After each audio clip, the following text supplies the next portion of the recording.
আজকে নষ্ট হয়ে যাওয়া দুধের ছানা দিয়ে মজার একটা খাবার বানালাম। আর এটা কিন্তু কোনো মিষ্টি না, এমনিতেই অনেক মজার। আসসালামু আলাইকুম সবাইকে, কেমন আছেন সবাই? আশা করি তো ভালো আছেন। এখানে 1 কাপের মতো এই যে ছানা হয়েছিল সেটা দিয়ে বানাবো আজকে। আর এখানে যে ছানার অর্ধেকটা দিব ময়দা। তো আমার চ্যানেলে যদি আপনারা নতুন হয়ে থাকেন, চ্যানেলটাকে সাবস্ক্রাইব করে পাশে থাকার অনুরোধ রইল। এখানে যে একটা রসুন কুচি দিলাম, তারপর ওই যে 3-4টা কাঁচামরিচ একদম মিহি কুচি দিলাম, আর স্বাদ মতো লবণ দিব। আর এই উপকরণগুলো ভালো করে মাখিয়ে নিতে হবে। আর ময়দাটা চাইলে আপনারা আরও কম দিতে পারেন। তারপর এটা এই যে এরকম করে ভালো করে মাখিয়ে নিতে হবে। এখন এখান থেকে অল্প পরিমাণ নিয়ে আমি যে গোল করে এটা শেপে বানিয়ে নেব।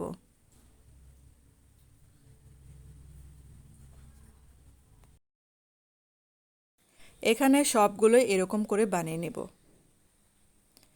আর এই যে প্যানে কিন্তু আমি অল্প পরিমাণে তেল দিলাম। আর এই অল্প তেলে কিন্তু সুন্দর মতো ভাজা হয়ে যাবে। আর একে একে সবগুলোই এখানে দিয়ে দেব।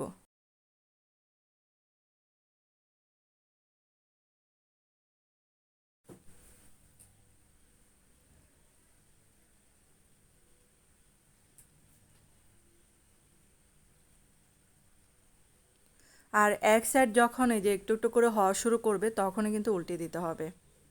আর চুলার আঁচটা কিন্তু একদম মিডিয়াম আঁচে আমি রেখেছিলাম।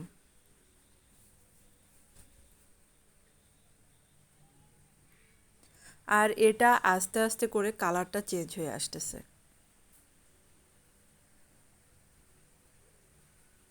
আর এই অল্প তেলে কিন্তু এটা অনেক সফট হয়ে যাবে। আর এটা কিন্তু অনেকটা কালার চলে আসছে। আর এটা কিন্তু পুরোপুরি ভাজা হয়ে গেছে, তো এখন কিন্তু এটা নামিয়ে ফেলবো।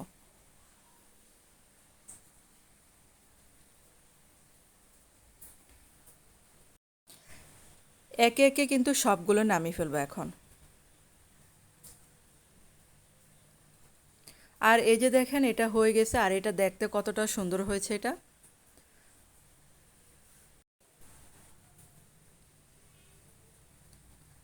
আর এখন একটা ভেঙে দেখাবো আপনাদেরকে।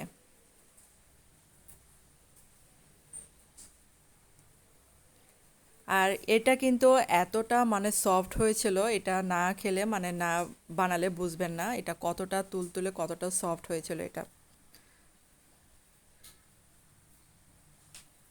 তো ধন্যবাদ সবাইকে এতক্ষণ আমার ভিডিওটা দেখার জন্য।